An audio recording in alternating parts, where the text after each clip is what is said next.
Welcome to Commander Central, episode 95.5. You heard that right, 95.5. This is a short half episode on a Thursday, and we're going to talk a little bit about the Planeswalkers coming to War of the Spark. I am Dana. I'm Max. And I'm Chris. Welcome to this short Sunday night show, guys. How's it going? Peachy. Yep, I'm peachy keen. Chris is over at Max's house recording this now, so he had to put on pants for the Thursday show. Well, I didn't have to, but That's true. At this point, we're all close enough friends. He didn't have to. I just got out of the shower, to be quite honest. So you smell nice too? Yep. Pants on, smelling good. It's like you pulled out all the stops for Chris tonight. Oh, yeah. we're going to Southtown after this, right? Well, we can. Have to put on different pants. Put on the leather ones. Yeah. So we are about, let's see, spoiler season is 3 weeks long this time, which I don't necessarily love. But we're a week into it, and we've already seen a good chunk of the Planeswalkers, either officially spoiled or unofficially spoiled. And we just wanted to talk a little bit about what we think of them in terms of what they're going to do to EDH and maybe even other formats. So to get started, having seen a lot of these and scanned over them, what are your general thoughts, gentlemen? They're all trash. How did I know that was coming? I personally think there's quite a few good ones. So I'm going to assume everybody listening has already seen the basic breakdown where we've got the usual mythic planeswalkers, which look very similar to most of the mythic planeswalkers we get in terms of power and ability pool. We have some ones that are rare, however, that tend to be not quite as strong, and most of them just have two abilities. And then we have a series of planeswalkers that uncommon that tend to be significantly weaker, and many of them just have minus abilities. So they're just of limited use before they stop being able to have an ability triggered. But the uncommons, the rares, and the mythics all have some kind of a static ability. So regardless of the rarity, when a planeswalker comes down, in addition to being able to, plus or minus it for some effect, it just has a static ability doing something to the entire board state, which we've never seen before. I think they're all pretty interesting too. I kind of agree with Chris. Even the ones that aren't that powerful, I still was able to look at almost all of them and think, okay, well, I'm not going to run that in any of my decks, but I know I've seen a deck before that wants that planeswalker. Oh, yeah, that's for sure. How about you, Max? What are your thoughts upon doing this first pass on all of them? They're very interesting. That static ability, that enchantment-like ability is extremely interesting across all the rarity levels, which have made me contemplate some of my decks where I've chosen not to run planeswalkers and might be breaking that rule. Well, that's really a perfect way to phrase it. They are very enchantment-like. In a lot of ways, they are enchantments that you can interact with and may go away if they are attacked. Yeah, as you said before, Dana, they remind you of the sagas. Yeah, right. Yeah, they play a lot like a saga. And let's talk about Samut really quick, because I think she makes a really nice comparison. She's 2 and hybrid Gruul, so 4 mana total. So you're paying slightly more, because what Fervor's is 2 colorless and a red, I believe, right, to give your creatures haste. So this costs 1 more to get the additional mana to cast the planeswalker. In her static is all creatures you control have haste. So you're paying 1 more for it. But she's got 5 loyalty and a -1 ability that says target creature gets +2/+1 and gains haste until end of turn, and you scry 1. So for that extra mana, you're paying the ability to conceivably give your creatures a buff for 5 straight turns and get a scry off it. Yeah, that's for sure. And I know for everyone out there who they're going to ask the question, why would you put haste on the ability? We actually talked about this, I think it was off the show last week, that if she dies, the creature would still have haste then. Yeah. So if you're counting on haste for some reason and you lose her, you still have it at least on the one creature that you buffed. So yeah, I think that's an interesting way to look at all of these. If I'm in a Gruul deck and I'm running something like Fervor or Fires of Yavimaya or whatever, is it worth paying an extra mana to have that buff baked into your creature and getting a scry off it? Maybe it is, because how often is Fervor allowed to stick around for 5 turns anyway? Well, that's true, and also, what are we limited to? 4 cards, I think, that directly kill a planeswalker? Pretty much. Yeah. So she's going to eat some damage that was meant for you.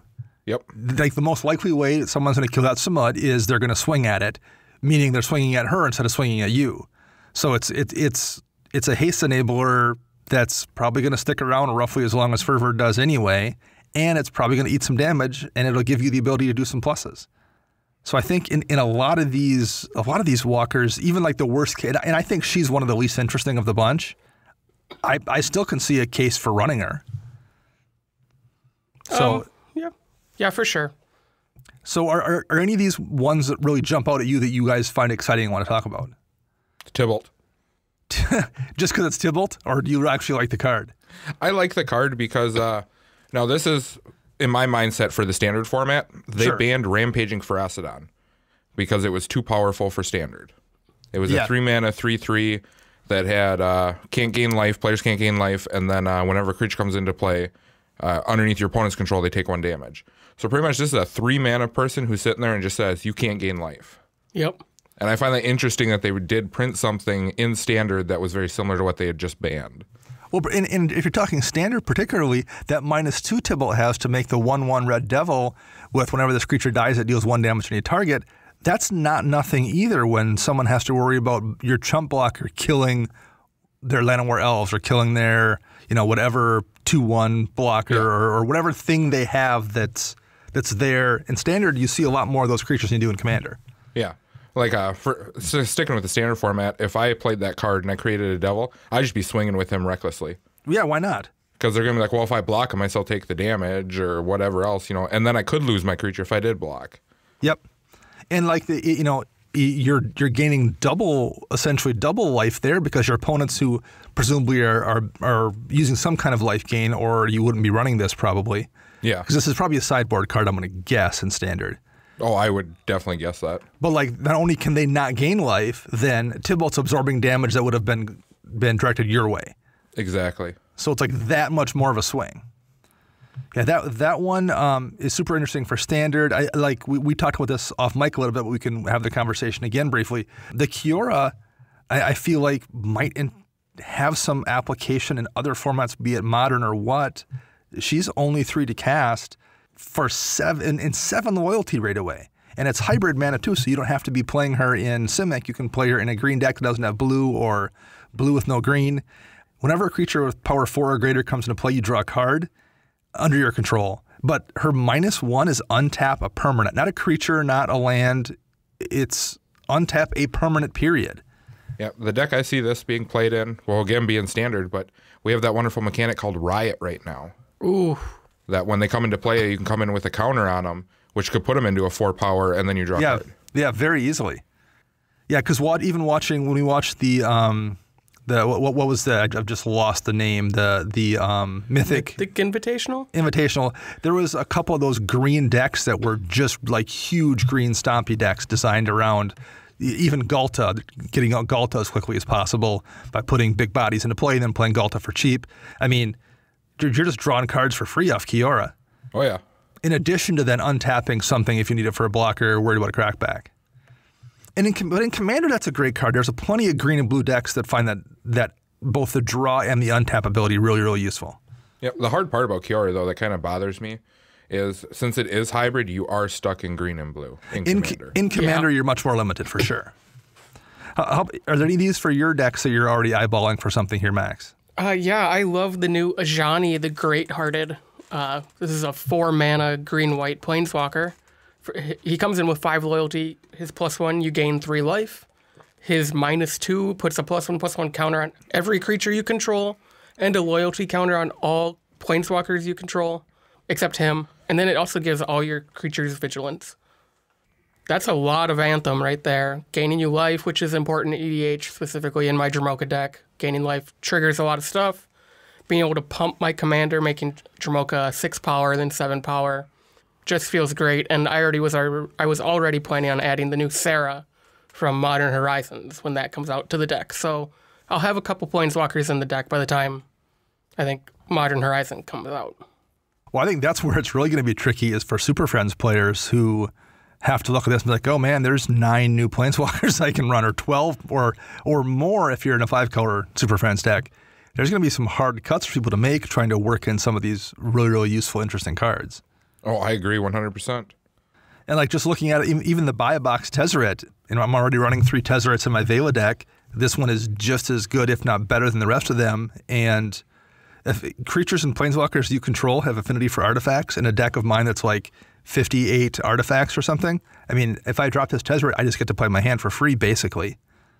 That's not fun. That's not fun for us, Dana. and that's just aesthetically. That's like if I ignore his pluses and minuses and his ult, he's still really, really good in that deck, and those are just icing on the cake. Yeah, I think out of all of them that have been spoiled so far, the biggest one I'm probably going to hunt down is going to be Sorin for my Alesha deck. He's the, as long as it's your turn, creatures and planeswalkers you control have lifelink. Yep. First of all, that's really useful just in general because that's definitely a deck where you swing out a lot. Yep, and they're small. The big thing is that he's just a reanimating planeswalker because his -X is return target creature with converted mana cost X from your graveyard to the battlefield. And then they're a vampire in addition, which sometimes that matters, sometimes it doesn't. But. Right.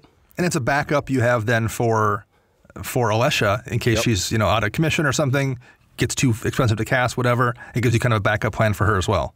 Yeah, I was actually looking at these, and if you pull these in limited, if you pull Sorin and Nahiri together and get them out at the same time, because Nahiri's -X deals X damage to target creature, and it says your creatures and planeswalkers have lifelink, so you just like, gain a whole bunch of life and kill your dude. Yeah, there's a lot of really fun, wonky stuff going on here. The Kaya, where your opponents and permanents your opponents control with hexproof can be the target of spells or abilities as though they didn't have it. And her -3 is exile target creature. So you just drop her and make those Swiftfoot Boots not count or make that Narset hittable and then hit the Narset. Yeah, and she's got 7 loyalty, which is huge. That is huge. Ooh. Yeah, these are going to be all over the place. Some of them are really, really efficiently costed as well. Vraska, I'm going to put in my Death Touch deck because she's got pretty good synergy with Death Touch. It's not anything amazing, but it feels like a really useful niche thing in that one certain deck, which is what I think all of these are. Yeah, I mean, I think that Vraska good in your Glissa deck because sometimes you need that win con, and putting those counters on things are going to be huge. Yeah, it will. Yeah, and she herself, again, having that thing that comes down and has 5 loyalty sitting there. Because in her case, with that ability, I don't even necessarily need to make the 1/1 assassin creature token if I don't want to roll her loyalty down. The static ability on a lot of these, particularly the uncommons that just have minus abilities, the static ability alone on a lot of them is almost worth running. Oh, 100%. Any other specific notes on these you guys want to share here before we sign off on this shorty show? I have a question for you guys. Yeah. How are you going to end up playing against these? I mean, obviously, all these uncommon walkers we're going to see in the shop pretty much immediately. I mean, we tend to see people leave planeswalkers alone just because, they're not that big of a deal or someone else will take care of them. Chris is giving me the stink eye because he never lets that happen. Yeah, I'm a big one. I gun for planeswalkers right away whenever I can, for the most part. I think, however, some of these you can leave alone. If someone drops that Samut, for example, I don't know if I'm going to swing at her. If I don't have to, I don't necessarily feel I have to destroy that Fervor right away either. There are certain decks maybe I'll be concerned about it if they've got down a Krenko or something and they're about to make 25 goblins, I'll maybe deal with it. But I think a lot of the uncommons kind of fall into that. We've talked about Awakening Zone in the past being one of those good cards that it feels bad to remove. Mm-hmm. Like, I think Samut's useful, and I'm not going to want to waste a removal spell on her. So I think a lot of those uncommons kind of fall into that void where they're useful and they have a good static ability, but maybe your opponents can't justify removing them. Yeah, I agree.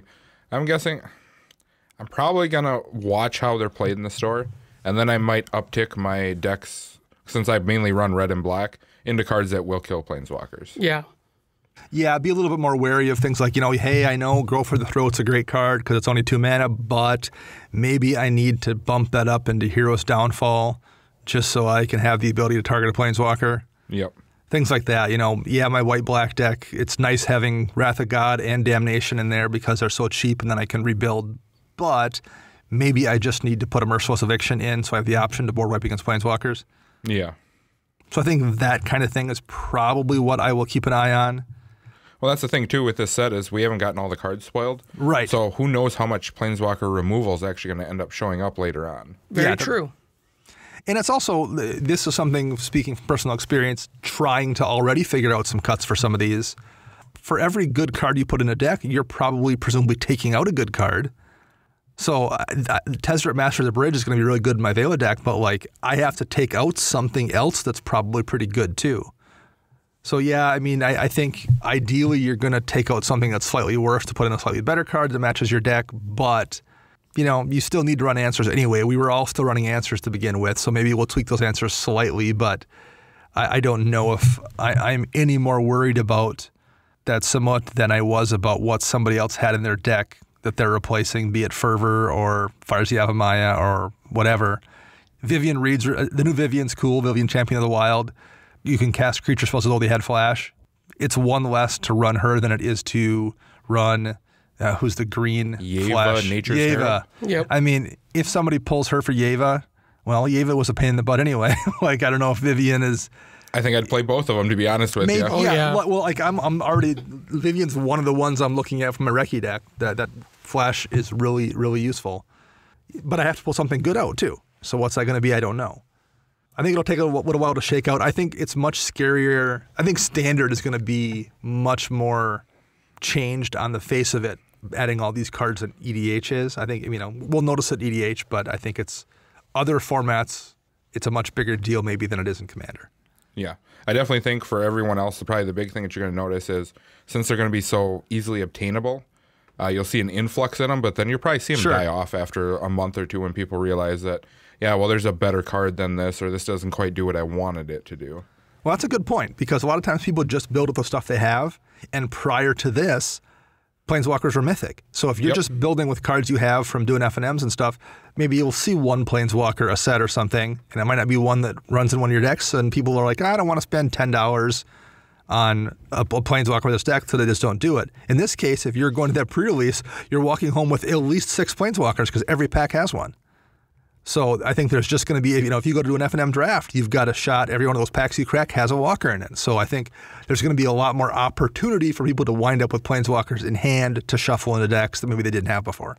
Yeah, that's definitely going to be a curious thing, because I do a lot of drafting. I want to see how how drafting is going to change overall. Like if I can plan on this walker wheeling, or if someone's just going to snatch it immediately, or anything like that.